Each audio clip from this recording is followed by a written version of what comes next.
안녕하세요. 오늘 1월 29일 토요일입니다. 한 주간 어떻게 잘 보내셨는지요? 내일 거룩하고 복된 주일 다시 정상적으로 예배 드려지니까 성도님들 걱정하지 마시고 사모하는 마음으로 성전에서 예배 가운데 귀한 은혜가 있으시기를 바랍니다. 다 같이 사도신경으로 우리의 신앙을 고백합니다. 나는 전능하신 아버지 하나님 천지의 창조주를 믿습니다. 나는 그의 유일하신 아들 우리 주 예수 그리스도를 믿습니다. 그는 성령으로 잉태되어 동정녀 마리아에게서 나시고 본디오 빌라도에게 고난을 받아 십자가에 못 박혀 죽으시고 장사된 지 사흘 만에 죽은 자 가운데서 다시 살아나셨으며 하늘에 오르시어 전능하신 아버지 하나님 우편에 앉아 계시다가 거기로부터 살아있는 자와 죽은 자를 심판하러 오십니다. 나는 성령을 믿으며 거룩한 공교회와 성도의 교제와 죄를 용서받는 것과 몸의 부활과 영생을 믿습니다. 아멘. 오늘 우리가 함께 나눌 말씀 창세기 15장입니다.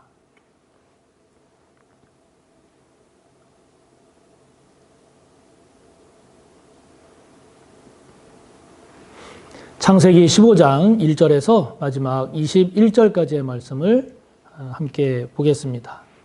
함께 봅니다. 이후에 여호와의 말씀이 환상 중에 아브라함에게 임하여 이르시되 아브라함아 두려워하지 말라. 나는 내 방패요 너의 지극히 큰 상급이니라.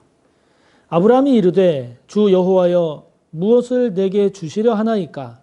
나는 자식이 없사오니 나의 상속자는 이 다메섹 사람 엘리에셀이니이다.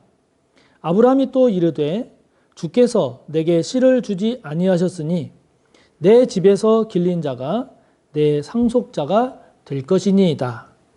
여호와의 말씀이 그에게 임하여 이르시되 그 사람이 내 상속자가 아니라 내 몸에서 날 자가 내 상속자가 되리라 하시고 그를 이끌고 밖으로 나가 이르시되 하늘을 우러러 뭇 별을 셀 수 있나 보라.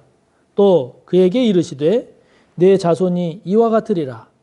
아브라함이 여호와를 믿으니 여호와께서 이를 그의 의로 여기시고 또 그에게 이르시되 나는 이 땅을 네게 주어 소유를 삼게 하려고 너를 갈대아인의 우르에서 이끌어낸 여호와니라.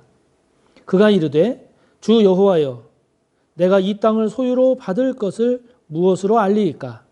여호와께서 그에게 이르시되 나를 위하여 3년 된 암소와 3년 된 암염소와 3년 된 순양과 산 비둘기와 집 비둘기 새끼를 가져올지니라. 아브라함이 그 모든 것을 가져다가 그 중간을 쪼개고 그 쪼갠 것을 마주 대하여 놓고 그 새는 쪼개지 아니하였으며 솔개가 그 사체 위에 내릴 때에는 아브라함이 쫓았더라. 해질 때에 아브라함에게 깊은 잠이 임하고 큰 흑암과 두려움이 그에게 임하였더니 여호와께서 아브라함에게 이르시되 너는 반드시 알라. 네 자손이 이방에서 객이 되어 그들을 섬기겠고 그들은 400년 동안 네 자손을 괴롭히리니 그들이 섬기는 나라를 내가 징벌할지며 그 후에 네 자손이 큰 재물을 이끌고 나오리라. 너는 장수하다가 평안히 조상에게로 돌아가 장사될 것이요 네 자손은 4대 만에 이 땅으로 돌아오리니 이는 아모리 족속의 죄악이 아직 가득 차지 아니함이니라 하시더니 해가 져서 어두울 때에 연기나는 화로가 보이며 타는 횃불이 쪼갠 고기 사이로 지나더라. 그날에 여호와께서 아브람과 더불어 언약을 세워 이르시되 내가 이 땅을 애굽 강에서부터 그 큰 강 유브라데까지 내 자손에게 주노니 곧 겐 족속과 그니스 족속과 간몬 족속과 헷 족속과 브리스 족속과 르바 족속과 아모리 족속과 가나안 족속과 기르가스 족속과 여부스 족속의 땅이니라 하셨더라. 아멘.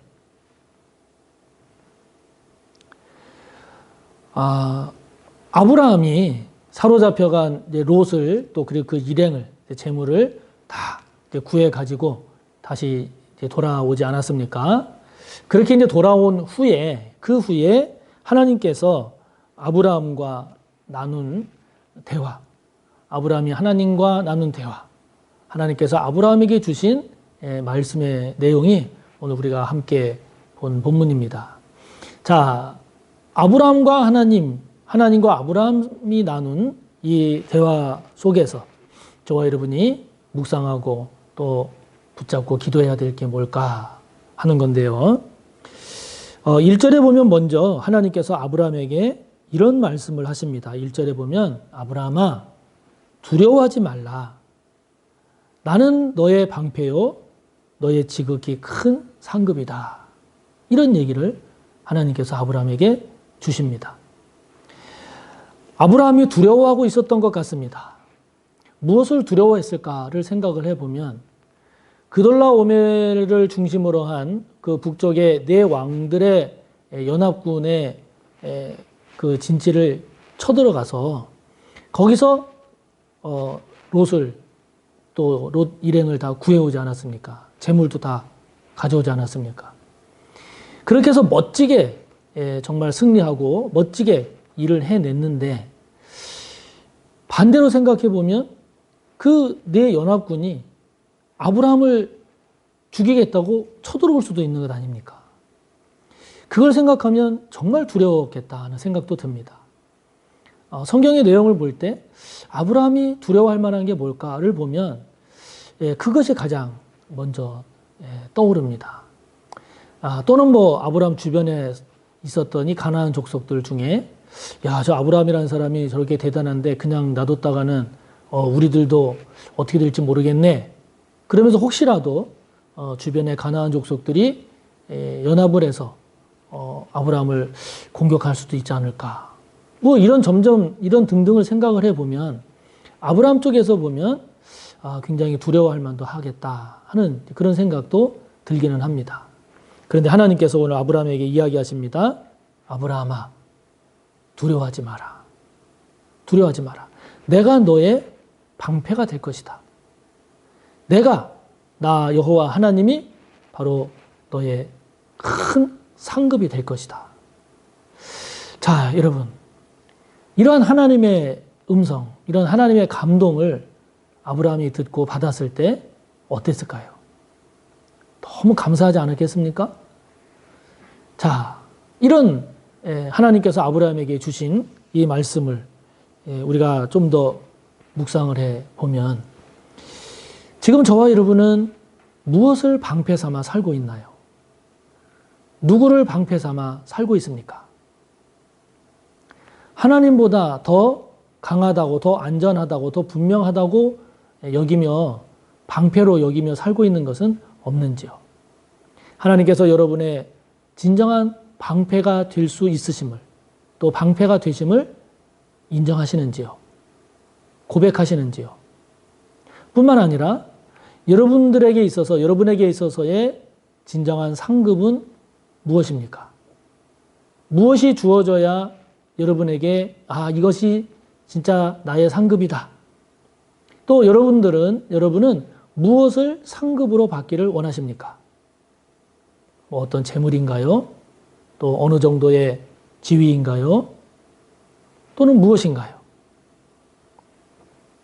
하나님이 여러분의 큰 상급이 되고 계시는지요? 오늘 아브라함에게 하나님은 두려워하지 말라 위로하시면서 내가 너의 방패고 너의 큰 상급이다. 이렇게 말씀하시는데 이 아브라함에게 주신 하나님의 말씀이 저와 여러분에게 주시는 하나님의 복된 말씀이 되기를 축복하는 것입니다.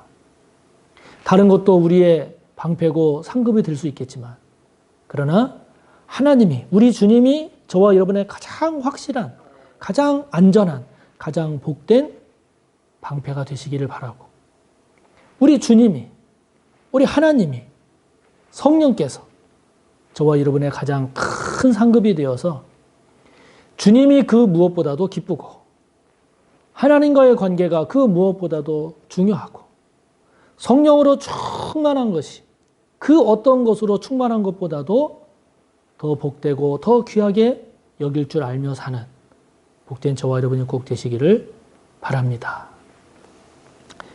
그러면서 이어지는 내용을 보면 아브라함에게 하나의 근심이 있었습니다. 걱정이 있었습니다. 그것에 대해서 하나님께서 말씀해 주시는 내용이 전개가 되는데요. 아브라함이 무엇을 근심하고 걱정했는가? 2절과 3절에 보면 역시 후손에 대한 근심입니다. 왜냐하면 아브라함이 이제 나이가 점점 들어가지 않습니까? 나이가 점점 들어가니까 아브라함이 후손에 대한 근심, 걱정을 안 할 수가 없는 거죠. 하나님은 후손을 주신다 하셨는데 벌써 10년, 20년 이렇게 지나도록 하나님께서 아무런 역사가 주어지는 것이 없다 보니까 아브라함이 근심을 하면서 하나님께 이런 얘기를 하지요. 2절에 보니까 나는 자식이 없사오니 나의 상속자는 이 다메섹 사람 엘리에셀입니다. 이렇게 하나님께 이야기합니다.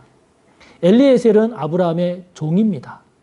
그러니까 아브라함이 자식이 없다 보니까 이제 기다려도 없고 이제는 나이가 점점 많아지니까 하나님께서 나에게 자손을 주신다라는 게 결국 이 엘리에셀, 내 종인 엘리에셀이구나 이런 생각이 들었는지 아니면 하나님께서 약속해 주셨다라고 약속하신 그 약속을 이제 아브라함이 이제는 아닌가 보다. 이제는 틀렸네. 라는 생각으로 하나님께 나의 상속자는 엘리에셀입니다.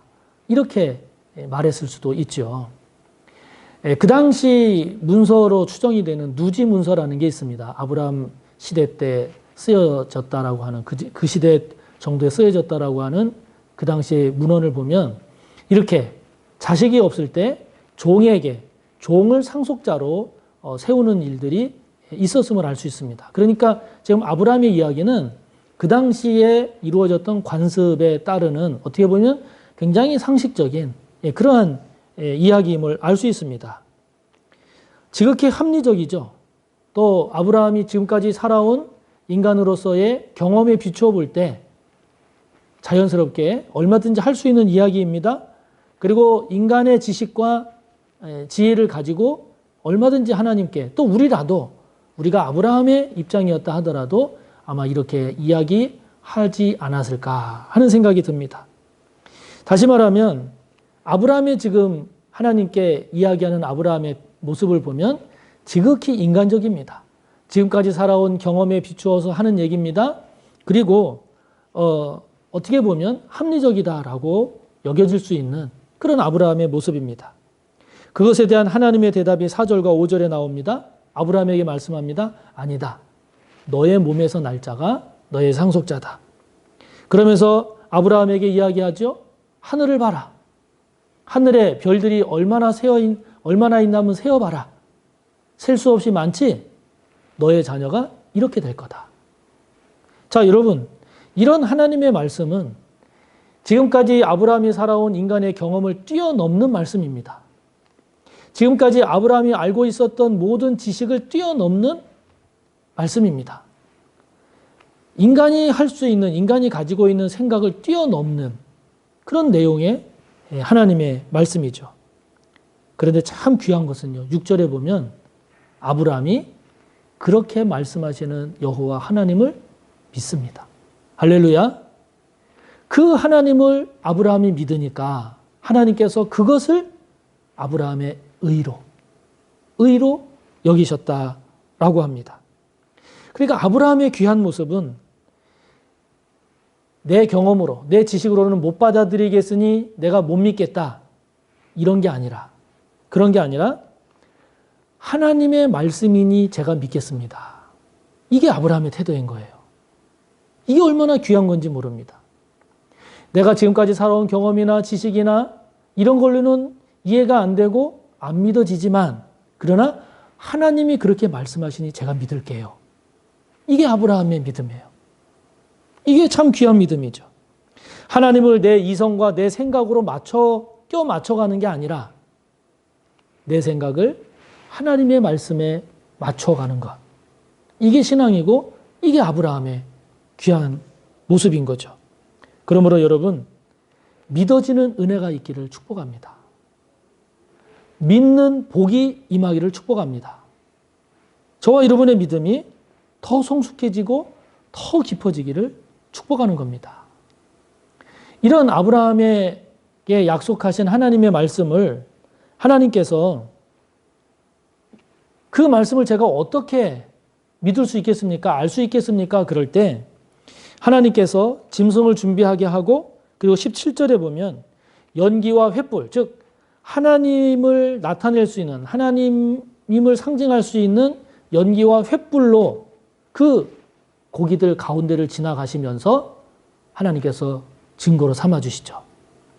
노아 시대 때 무지개로 하나님의 언약을 보여주셨듯이 말입니다.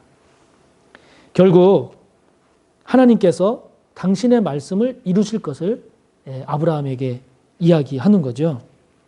그러니까 여러분, 믿음이라고 하는 게 우리가 이해가 돼서 믿는 것이 아니라 저와 여러분에게 당장 어떤 이익이 되고 유익이 되기 때문에 복이 되기 때문에 믿는 것이 아니라 하나님의 말씀이기 때문에 믿는 이 믿음. 하나님의 그 선하심을 신뢰하기 때문에 믿는 이 믿음. 이해가 되기 때문이 아니고 나에게 이익이 되기 때문이 아니고 나에게 내가 원하는 것이어서가 아니라 그런 것의 여부를 떠나서 하나님의 말씀이니까 믿는, 하나님의 그 신실하심과 선하심을 믿기 때문에 믿는 이런 귀한 믿음이 저와 여러분의 믿음이 되시기를 주님의 이름으로 축복합니다. 하늘에 계신 우리 아버지, 아버지의 이름을 거룩하게 하시며 아버지의 나라가 오게 하시며 아버지의 뜻이 하늘에서와 같이 땅에서도 이루어지게 하소서.